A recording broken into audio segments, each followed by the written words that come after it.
틈만 나면 현금 살포로 국민들의 눈과 귀를 가리는 데만 급급합니다. 좀 더 구조적이고 근본적인 처방이 필요한 때입니다. 셋째, 대한민국 권력의 핵심부가 사적 이익 추구 집단으로 변질되고 있습니다. 여기에는 일부 타락한 보수 인사들까지 가세해서 대한민국은 정의가 사라지고 양심과 도덕이 무너진 아수라의 시대로 변하고 있습니다. 질문 드리겠습니다. 총리님 나와주십시오.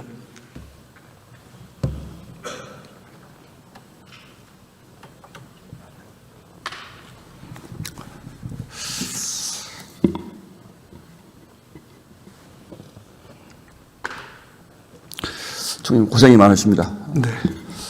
제가 오늘 오전부터 이른바 조작기소 국정조사라는 것을 하다가 나왔습니다. 그리고 지난 10개월 동안 저는 법사위에 소속이 되어 있는데 정말 많은 자괴감을 가지고 국회의원직을 수행을 하고 있습니다. 그 이유가 어디에 있을까? 대부분의 시간을 사실은 이재명 대통령과 관련된 법적 문제를 가지고 여야가 싸움을 하느라고 사실은 국가 미래를 설계할 소중한 시간들을 저는 놓쳐버렸다는 생각이 듭니다. 그래서 이 시점에서 꼭 총리님께 여쭤보고 싶은 게 있었습니다. 이재명 대통령은 이 정도 사정이 되면 본인의 이익과 관련된, 본인의 사법적 이익과 관련된 부분에 대해서는 좀 대국민 선언이라도 해서 이제는 국회가 이런 소모적인 논쟁으로 시간을 보내는 것이 없도록 좀 할 생각은 없으신가라는 질문을 좀 드려보겠습니다. 제게 질문하실 일은 아닌 것 같고요. 국회에서 진행되고 있는 것들을 국회의 판단으로 하고 계시는 것이어서 그 또한 제가 말씀드릴 영역은 아닌 것 같습니다. 대통령이 여당에게 그 정도 얘기를 할 수가 없습니까? 그래서 총리가 그 정도 얘기를 못 하십니까? 그 정도 얘기를 하느냐 아니냐 하는 차원의 문제는 아닌 것 같습니다. 국회는 국회에서 지금 다루고 있는 일들이 과연 올바르게 진행되었는가에 대한 판단을 하기 위한 과정을 거치고 있다고 생각합니다. 저는 이 상태로 가면 4년 내내 이재명 대통령의 사법 리스크 문제 때문에 국회가 정상적으로 기능하지 않을 것이라고 생각을 합니다. 자, 화면 하나만 보여주시죠. 제가 사실은 크게 관여할 문제는 아닙니다만 보셨을 것이라고 생각을 합니다. 최근 유시민 작가가 여권 내 지지층을 이렇게 A, B, C 그룹으로 나눠서 A를 가치를 지향하는 사람들, 그리고 B는 이익을 추구하는 이익 추구형 지지자들 이렇게 분류를 했는데 거기에 총리님은 스스로는 이 분류에 동의를 하십니까? 그것에 대해서 제가 논평할 필요는 없을 것 같습니다.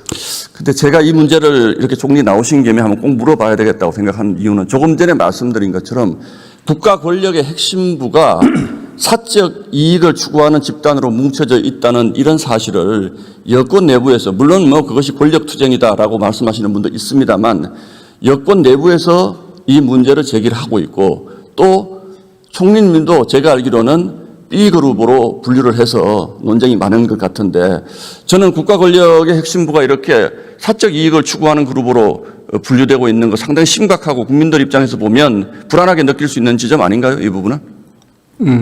내용이 명료하게 정리되어 있지 않고 당사자가 명료하게 상대를 지목하지 않은 내용을 논평을 요구하고 또 의원님 나름으로 설명하시면서 여기 서 있는 상대방을 또 어떤 그룹으로 지목하시는 방식은 굉장히 공정하지 않은 아주 나쁜 과거에 구태 언론들이 했던 것과 글쎄요, 그것을 나쁘다라는 표현으로 규정 지을 수 있는 건지 제가 또 한번 질문을 드리겠습니다. 이 분류가 등장한 배경이 단지 한 정치평론가의 분류가 아니고 이 분류가 등장한 계기가 바로 검찰개혁을 둘러싸고 검찰의 보안수사권을 둘 것인가 말 것인가를 가지고 정부와 여권 강성 핵심부 사이에 이견이 있다라는 것이 국민들에게 굉장히 많이 회자가 됐고 이 와중에 그럼 왜 저렇게 검찰 개혁에 대해서 서로 다른 목소리들이 나오느냐 이 부분에 대해서 유시민 작가가 바로 이 가치를 추구하는 사람들과 이익을 추구하는 사람들 사이에 갈등이다 이렇게 얘기를 한 겁니다. 이게 왜 이런 질문을 드리는 것이 나쁜 과거의 관행입니까? 그건 납득하기 어렵고요. 또 국회의원의 질문에 대해서 설사 총리님이 조금 불편하신 점이 있더라도 좋다 나쁘다라는 가치를 그렇게 함부로 말씀하시는 것은 저는 대단히 듣기 거북합니다. 그 부분은 정정해 주시죠. 저는 불편해서 그렇게 말씀드린 것은 아니고요. 예. 유시민 작가가 나름대로 보는 판단에 의한 어떤 이론적 개념을 설정한 것은 그분 개인의 자유이지만 적어도 현재 객관적으로 유시민 작가가 나는 이러이러한 부분에 어떤 사람은 이 그룹이다라고 지목하거나 설명하지 않은 것이 적어도 객관적인 상황에서 지금 유시민 작가에게 직접 확인하시지 않은 내용을 가지고 나름대로 설명하시면서 확인을 하지 않은 건 나름대로 설명하시면서 유시민 작가가 방송에 수없이 설명을 했고 제가 다시 한번 말씀을 드리겠습니다. 이 문제가 검찰개혁이라는 국민들의 이익에 굉장히 중요한 영향을 미치는 그 와중에 나온 겁니다. 그러면 그 와중에서 검찰개혁이라는 국민들의 그 인권 보호에 중요한 영향을 미치는 국가적 아젠다 개혁의 문제가 이렇게 사적 이익 추구를 하는 사람들과 또는 가치를 추구하는 사람들 사이에서 갈등해서 이런 문제가 생기는 것이라면 이것이 어떻게 여권 내부의 문제라고만 저희가 볼 수가 있겠습니까? 의원님께서 논점을 조금 바꾸셨는데요.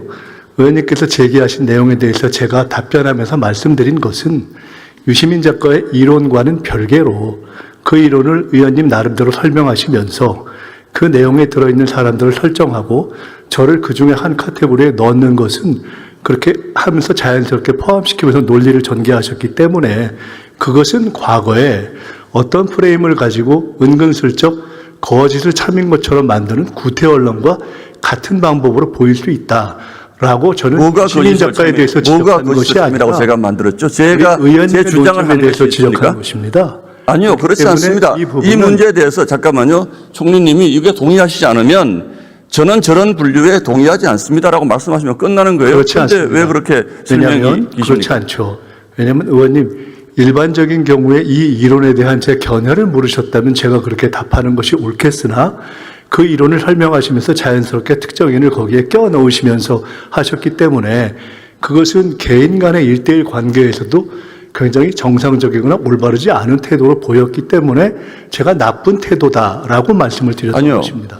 총리님 뭔가 큰 착각을 하고 계시는 것 같습니다. 않습니다. 아니, 큰 그냥 착각을 하고 나쁘다고 계시는 것 같습니다.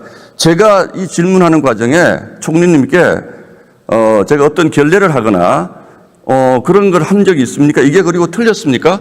이런 문제 제기가 여권 내에서 수없이 많은 여권 내부 인사들이 이 얘기를 지금 하고 있는데 이것이 그냥 단순한 정치 논평의 영역이 아니고 국민들의 삶과 직결되는 부분이라고 생각을 해서 질문을 했는데 그 부분을 이렇게 감정적으로 대응하는 거 이해하기 어렵습니다. 제가 전혀 감정이 실려 있지 않고 아닙니다. 제가 보기에는 제가 의원님께서 제기하신 잠깐만요. 제가 질문 드리겠습니다. 나쁜 태도다. 그리고 국회의원에게 국무위원이 태도다 이런 표현도 저는 적절치 않다고 생각합니다만 어쨌든 넘어가겠습니다. 구태 언론과 다를 바 없다. 이런 표현은 굉장히 부적절하신 겁니다, 총리님. 지금 제가 이 부분에 대해서 무엇을 제가 총리님을 제가 인격적으로 제가 모독을 하나 그랬습니까? 이것에 대한 총리님의 생각을 여쭤본 것이고 이것이 국민들에게 미치는 영향에 대해서 제가 여쭤본 것인데 왜 저를 공격을 합니까, 총리가? 의원님께서는 유시민 작가의 ABC론에 대한 평가를 물으시면서 동시에 그것을 물어보는 이유가 검찰개혁과 관련되어 있는 국민들의 어떤 의견 분포와 관련된 갈등이 있을 수 있는 것이기 때문이다라고 취지 설명을 하셨습니다. 그러나 그 취지 설명과는 별개로 그 말씀을 전개하시면서 전혀 검증되거나 확인되거나 또는 유시민 작가의 입으로 언명되지 않은 내용으로서 유시민 작가의 입으로 언명되지 않은 내용이 뭐가 있습니까, 여기서? 특정인을 거기서 어떤 그룹이라고 하셨지 않습니까? 그리고 그것을 지금 말씀에 따르면 유시민 작가의 특정인이라는 건 본인을 말씀을 하시는 그렇습니다. 건가요? 그 본인은 거기에 거론된 것이 제가 본인은 어디에 포함된다고 생각하십니까? 여쭤본 거 아닌가요? 그렇게 묻지 않으셨습니다. 속기록을 확인해 보시면 저를 특정 그룹에 아예 전제해서 알겠습니다. 알기 때문에 알겠습니다. 이렇게 제가 이 문제를 가지고 올해 총리님과 언쟁을 하려고 한 것이 아니고 제가 언쟁을 하는 것이 아니라 제게 대해서 잘못된 태도라고 말씀하셨기 때문에 저는 이것이 적어도 개인 정치인 대 정치인 또는 상식을 가진 일반적인 대화 관계에 있어서 제가 보기에 상식을 가진 일반적인 대화 관계라면 저를 거기에 넣어서 설명을 하시는 것은 틀린 것이라고 생각합니다라면 것이라고 저는 생각을 합니다. 제 상식이라면. 그런데 그런데 거기에 온갖 감정적인 수사를 동원할 필요가 저는 없었다고 생각을 합니다. 예, 알겠습니다. 복잡한 논리를 구사하셔서 나쁜 말씀을 하셨기 때문에 제가 그렇게 아니요, 지금도 그렇게 말씀하시잖아요. 나쁘다는 게 무슨 말입니까? 총리님. 정확한 논리를 구사해 주십시오. 나쁘다는 게 무슨 말씀을 하시는 겁니까, 지금? 자, 넘어가겠습니다. 넘어가겠습니다. 지금 검찰 미제 사건 혹시 몇 건이나 되는지 아십니까? 경찰 미제 사건. 검찰이요. 검찰 미제 사건이요. 예. 숫자는 정확하게 모르겠습니다만 상당히 있는 것으로 알고 있습니다. 굉장히 심각한 늘고 있는 문제입니다. 것으로 저는 이 알고 정도는 총리께서 파악을 하고 계셔야 된다고 보는데 지금 9만 6천 건입니다. 2025년 기준으로 이게 3, 4년 전보다 3배 이상 늘었다고 하고 5대 강력범죄도 2배 가까이 지금 늘었습니다. 왜 그렇다고 생각을 하십니까? 지금 일선 검찰청은 거의 개점 휴업이라는 얘기도 나옵니다. 여러 가지 이유가 있겠지만은 아마도 지금 제기하시는 취지를 짐작해 본다면 최근에 검찰 개혁 과정에서 생겨난 여러 기존의 검사 또는 검찰의 어떤 사기 문제라든가 또는 권한의 어떤 정리 과정에서 나타나는 어떤 혼선, 어떤 기존과 다른 새로운 변화에 대한 부적응, 뭐 이런 등등 속에서 생기는 여러 가지 어떤 업무의 어려움, 뭐 이런 것들이 생기고 있는. 제가 한 말씀 충고라면 충고의 말씀을 드리려면 개혁이라고 하는 것을 특정 직역, 특정 집단을 일방적으로 악마화해서 개혁을 추진할 때 벌어지는 전형적인 현상이라고 저는 생각을 합니다. 이 지금 1년 동안 10만 건의 미제 사건이 있다면 그 10만 건의 미제 사건에는 얼마나 억울한 국민들이 지금 많겠습니까? 저는 이게 당장 올 10월에 검찰청이 해체가 되고 공소청과 중수청이 생기더라도 단기간에 해소될 문제가 아니라고 생각을 합니다. 어쩌면 이재명 정부 내내 범죄자가 판치는 대한민국이 될 가능성이 높은데 이런 부분들을 단지 검찰 개혁이라는 이름으로 방치하시면 저는 되지 않을 거라고 봅니다.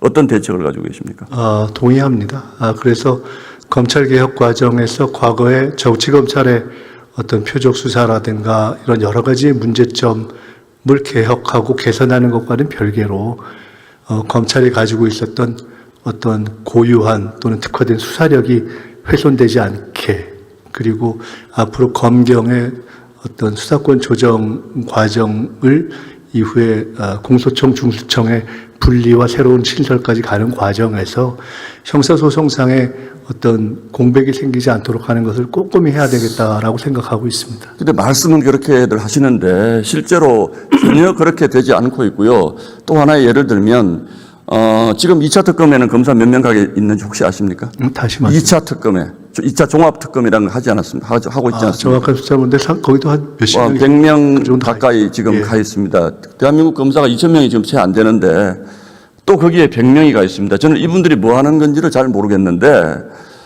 이렇게 지금 검찰력을 오로지 정치 수사를 위해서 몇백 명씩 몇십 명씩 계속 차출을 해서 어떤 성과를 낸지도 지금 잘 모르게 있는 수사를 지금 지속적으로 하고 있고 또 지금 민주당 쪽에서 보면 수사 기소 분리라는 그 대원칙을 위해서 검찰 개혁을 하고 있다고 생각하는데 특검은 사실 그 예외 지역 과거 검찰 특수부가 하고 있던 일을 특검은 계속 하게 지금 방치하고 있습니다. 지금 이런 부분들도 이렇게 그 국민들의 인권 보호나 이런 측면의 수사력이 지금 부족한데 이렇게 계속 특검을 만들어서 정치 수사만 하는 거 이건 어떻게 보십니까?